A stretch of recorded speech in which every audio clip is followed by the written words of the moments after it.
For today's video ay may iba tayo. I'm sure alam niyo yung news na trending sa nangyari sa Tacloban. San Jose National High School diyan sa Tacloban. So trending silang yung dalawang lalaki nito ay yung mga high school ay namaril ng mga ng kaklase nila, mga estudyante. 3 ang patay ayun. Tapos maraming sugatan. So ngayon, ang pagpatay nilang yun ay pinagplanuhan. So ngayon, ita-translate natin yung yung plano nilang pagpamamaril. Kasi meron silang convo sa sa Messenger or sa chat. Kasi naka waray-waray. Ita-translate natin into Tagalog. Sabi dito, bro, gun is here. So sabi, madayon kita. So ibig sabihin nun, madayon kita, matutuloy ba tayo? Reply ng isa, sabi niya, ikaw. So unpusil ko bro, ginbawi na kagabi pa. So sabi diyan, yung baril ko ay binawi sa akin kagabi pa. Tapos nagtanong, di ba, sabi, revolver? Yung revolver. Pero kung madayon kita, sige, we use one gun haha. Sabi naman dyan, kung matutuloy tayo, sige, gagamit tayo ng isang baril lang. Ayaw bro, dapat 2. So ibig sabihin nun, dapat 2 baril daw ang gagamitin nila. So adi ang revolver bro, pero adi himama. So ibig sabihin yan, nandito yung revolver bro, pero nandito pa si mama. Sige, keep safe bro, dadadun ko. So ibig sabihin yan, dadadun ko, ay ibig sabihin dadalhin niya yun. Dadalhin mo puzzle bro, sabi yun. Dadalhin mo ba yung baril?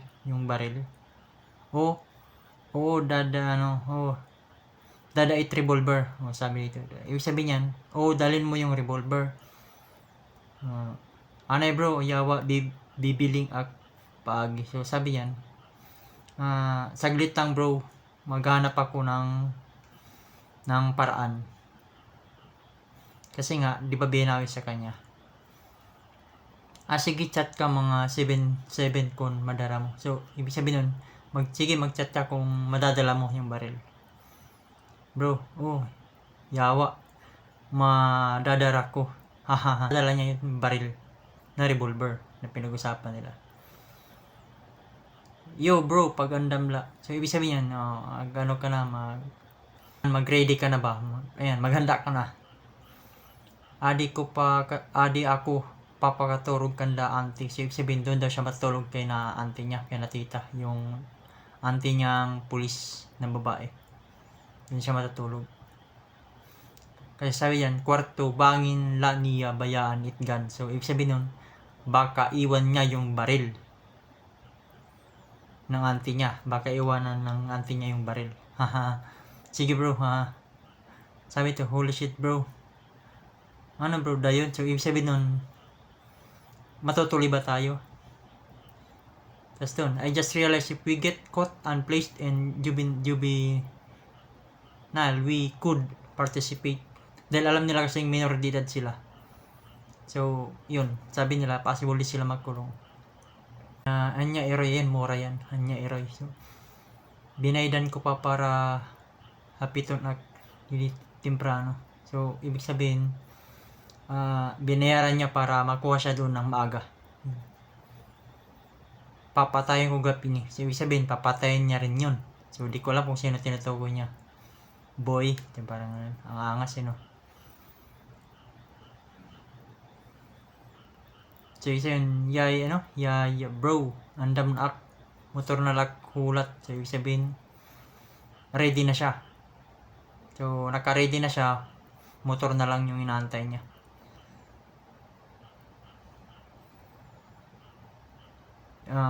Mga cutting na lak, I'll just skip class. So, yan, mag-cutting sila. Kasakay na. So, ibig sabihin, ayun, nakasakay na. Nice. Dali aboy. Ibig sabihin, bilisan mo. Yan. Nag 50-50 ka pa bro. Pagpabuto. Ibig sabihin yan, ano pala? Kinakabahan ka pa ba? Magpaputok ng baril. Yan, tambayan kita. Kadali. May gawa sa isa. Tambay muna tayo sa labas. Saglit. Sige bro. Hultalaak kay masakay. Hultalaak may sakayan. So, hintayin mo ako sa sakayan. Yun sa Andox. Alam nyo yung Andox. School bro. Dito kita. So, dun daw sila sa school. Dito kita. Tapos, hatabok kita matambay. So, ibig sabihin, doon tayo sa kabila. Tabok. Sa kabila tayo magtambay. Mag-chat ako adto na kay hindi na masulod. So, mag-chat ako kung andun ako kasi di na tayo papasok. Di ako papasok. Bangin kumadihi auntie. Why bro? Ibig sabihin, bangin kumadihi auntie. Baka pumunta dito si auntie. Basta paranoid lang pagka di na. Kailangan temprano. Ibig sabihin yan, basta paranoid na siya. Tapos pumunta ka na dito. Kailangan natin ng maaga.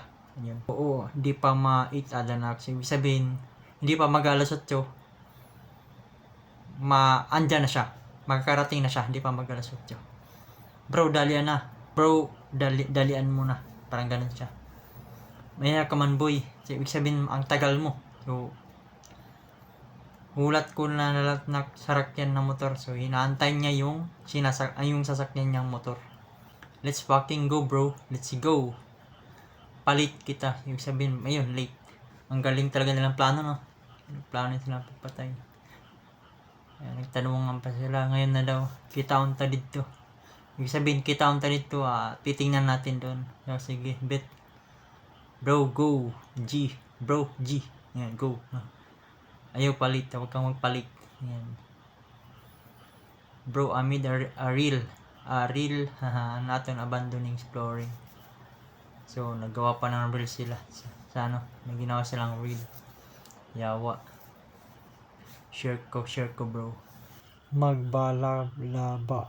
I think yan, magbalalaak. Siguro lalagyan niya ng bala yung baril or ipiprepare yung mga bala ng baril. Parang ganyan ang pagkasabi niya yan. Parang what if maiwan ni ante yung gun or what if hanapin ni ante yung gun. Di ko sure kung ano ibig sabihin ng mabin kasi parang kulang yung chat na to. Yo bro, basta mag-ready ka lang ganun. Takay makasuhan kita. Murder ng illegal firearm. So sabi, makakasuhan tayo ng murder and illegal possession of firearm. No bro, we stole it. Minors can't be charged. Yes bro, that's illegal possession cause we don't have ITOPF license. Ayan, alam nila talaga. Alam talaga nila na hindi sila makakasuhan dito. So sad lang talagang reality. So sad talaga yung batas ng Pilipinas. Kawawa. Kasi alam nilang minor sila. Kahit pumatay sila, hindi sila makukulong. Walang charge. Diba sabi ito, we can be charged, but it says since we're minors. So diba alam nila na minors talaga sila. So nakakaloka lang talaga yung panahon ngayon sa Pilipinas. Napabata ng pabata yung yung mga kriminal. Hain na. Ibig sabihin hain na. Asan na? Adipak balay yawa makaon palak. So andito pa ako sa bahay. Yawa makaon palak. Kakain pa lang ako. Sus, dalian na. So, ibig sabihin, bilisan mo naman. Kay papa sabay hak nagpatud si sasabay daw yung pinsan niya. Masalula na yak. So, sige. Sabi to masulula na papasok lang daw siya muna. Hamay IP. So, parang tambayan nila yan. May wifi, free wifi. Sige bro. Parang lugar nila yan na tambayan nila na may free wifi. Sige bro, dali na bro. Bilisan mo na. Bilisan mo na. Dinakgawas. Ludan ko laak uyab. So, ayan. Nandito na sa labas. Tapos, yan. Papaludan yung jowa niya. Dali na boy. Bilisan mo. I'm here. Di dapit bro. I like my FST sec. Ayan. Hindi ko alam yung ano na yan. Pero parang nandun sila sa meeting place nila na pinag-usapan. They could release us at 18 to 21 if we really change inside. No bro. It depends kung kasuhan kita. So, depende ako kung kakasuhan sila. Since 14 pala ako, ikaw 15. Kunwari pa itong makagawas kita in 21 years. So, alam nila na kung walang mabigat na kaso, makakalabas sila ng 21 years old sila. So, wala ito basta ma-participate kita hit juvenile. Takay makasuhan kita modern and illegal possession of firearm. So, isabi ng isa, makakasuhan daw pa rin sila ng murder at illegal possession of firearm. Normal hours kita, my gun are ready na. Alright bet. Pag combat, where do we meet? Bawal bro. Juvenile that he pays. Myself tapos school teaching others program. Iba it low, din hihat bro. Just bro, pero makakapatay man kita. Galing. Iba talaga. Nakakapanlumo ang nila. Conversation talaga nila. Yaik boy, nayakan ka na madadara mo. Bangin na kini masabtan pag ibalik ko. Ibig sabihin niya na sabi mo boy, sinabing boy na madadala mo. Yung niya to, yung tita niya, baka malaman daw to na pag ibinalik niya na kinuha niya yung baril. Kay andam ko na pero makikita pag isukbit ko kay Adi Sala. So nakuha na niya. Ngayon pag inano niya, sinukbit niya sa bewang niya, baka makita ng tita niya kasi nasa sala. Make sure na madara mo, distract anay tas igsuksok. Ang galing.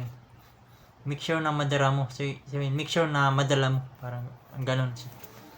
Distract daw. Ang galing na plano talaga nila. Safe na, handa. Adi na bro, Traboy, nadala niya, safe daw. Diyos ko, grabe talaga to. Ang very sad lang dito talaga yung justice natin sa Pilipinas. Tulad nito minors, walang makakalaya pa rin to. So sad lang sa mga ng family. Yan, condolence na lang sa family. Pagkahirap yung ganito. At saka ayan, taga Leyte rin pala ko, kaya medyo affected ako sa news na to. Yan lang.